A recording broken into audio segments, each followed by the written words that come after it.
Good morning. In today's episode of The Street, we will be talking about recent stories in news, sports, and food. In the news section of the podcast, we will be talking about how a girl in Mississippi was burned to her death. In sports, we will be giving the recent updates on the National Football League playoffs that the controversial call knocked the Cowboys out of the playoffs.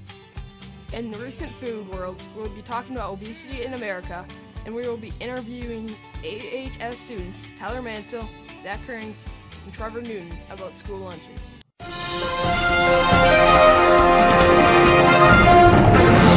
Welcome to the news podcast. I'm your host, Nate. In the latest news today, a Mississippi girl, Jessica Chambers, at the age of 19 years old, was found to be burned and was staggering along the side of the Panola County Road on December 6th. The Mississippi girl later died at the scene. Now, the reward to find the killer went up from $25,000 to $43,000. Jessica Chambers of Panola County was found shortly after 8 p.m. on the road staggering and had burns covering over 98% of her body. Now, this is a very tragic event, but the real question is, do you guys think that $43,000 is too much for this event? Well, I think that it may be a little too much money for this event, but it is a very painful way to die, and the killer should be punished.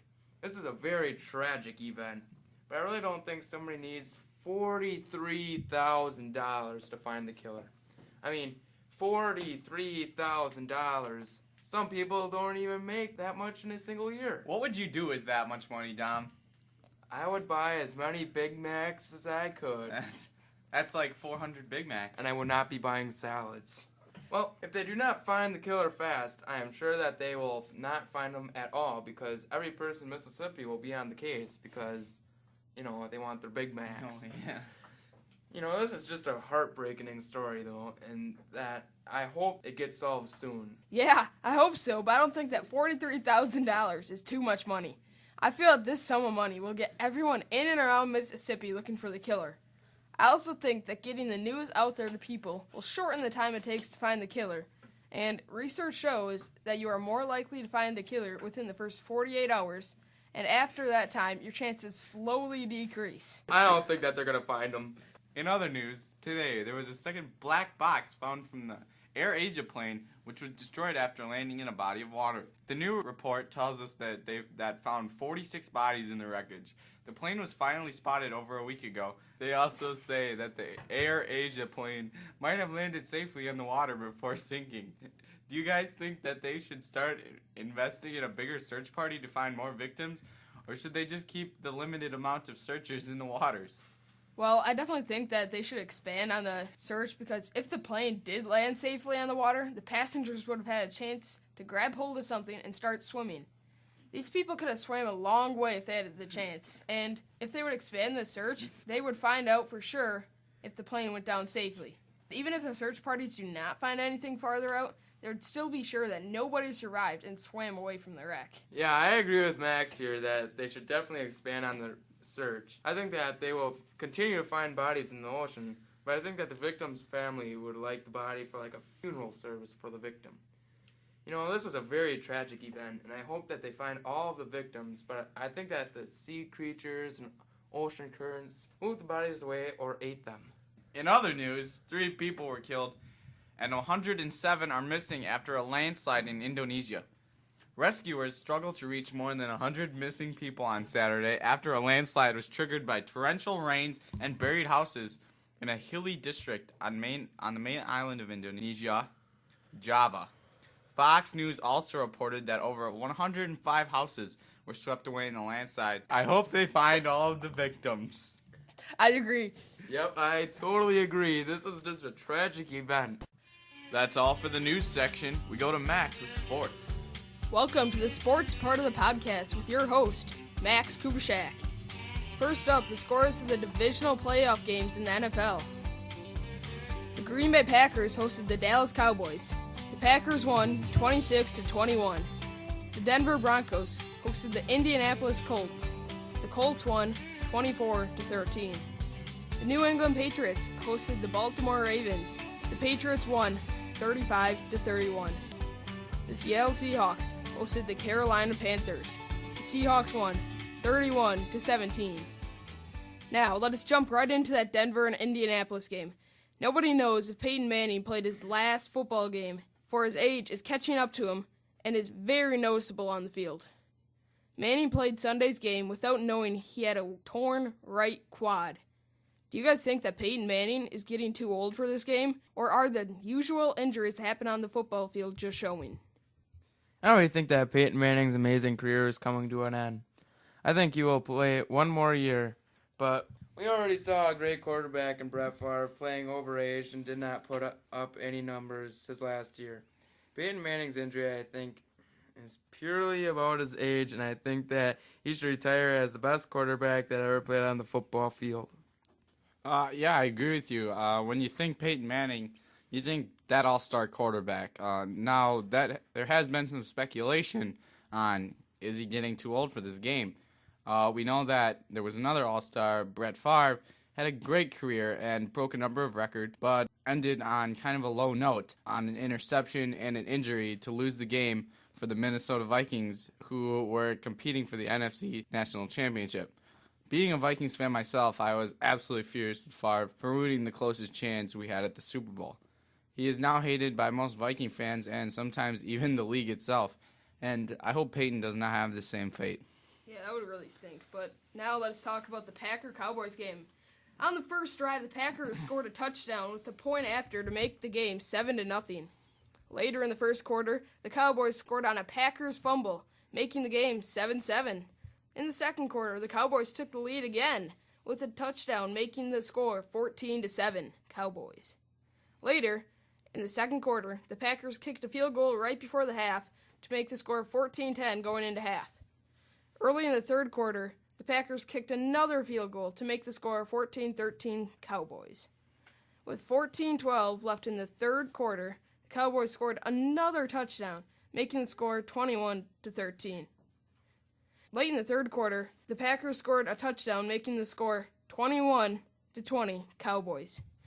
A Packers touchdown with a failed two-point conversion in the early fourth quarter made the score 26-21 Packers.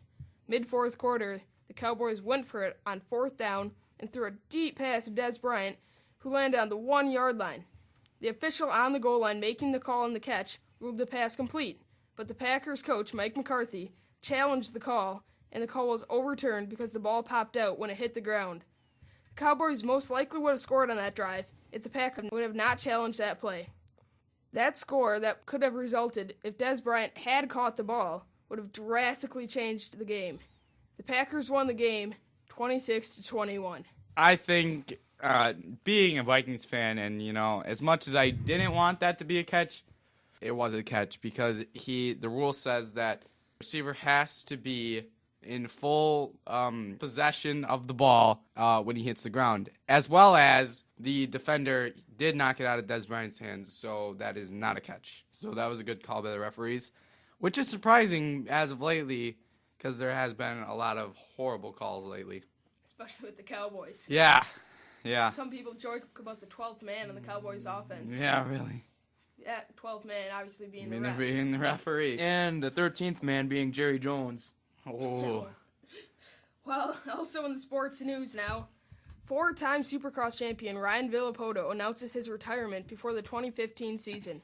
Villopoto has won the last 4 Supercross seasons. The new question with Villopoto's retirement is, who's next?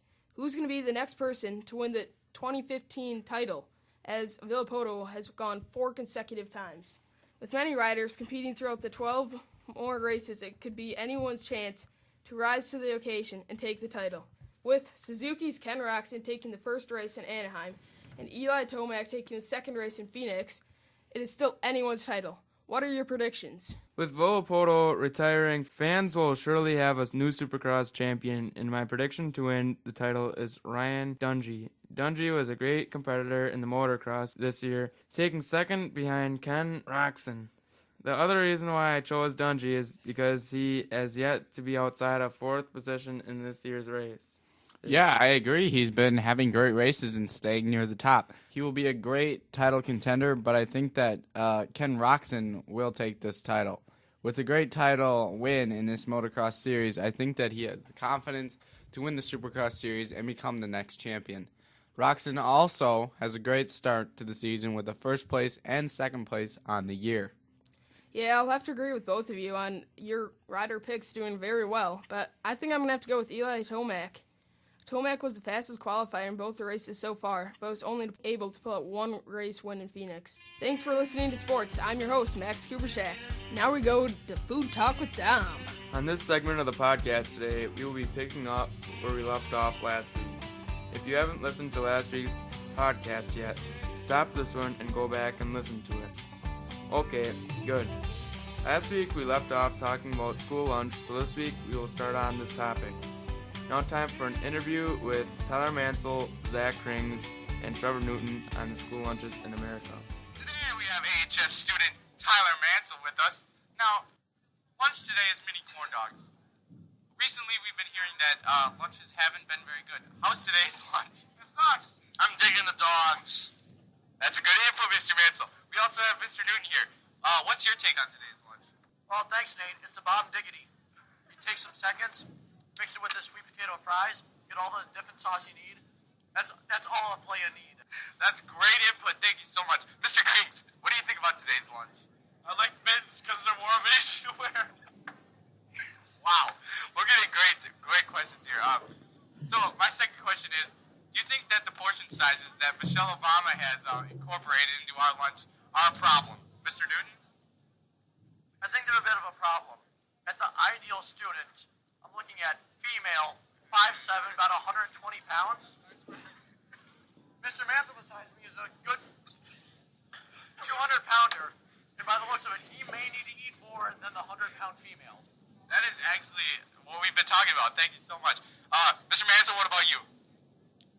I need food because I'm a lard. Mr. Krings. Yes, Mansell's very fat. As I have said, if you want to have a heart attack by 20, let him have a heart attack by 20. You heard it here first, folks. AHS Lunch Live. Thank you. All right, we're back here with Trevor Newton, Tyler Mansell, and Zach Krings. And they've actually finished eating now, and we're going to ask them how the food tastes. Trevor, how was your lunch today? It tasted pretty bland. It could use a little seasoning and some salt on the sweet potato fries. But other than that, still pretty top-notch. All right, that's great. Mr. Mansell? Well, I have a sweet potato fry right here. If I just take it in to get a little taste. Get all 9,000 calories. So what do you think? That's about a 5.5, sir. 5.5 out of 10? Out of.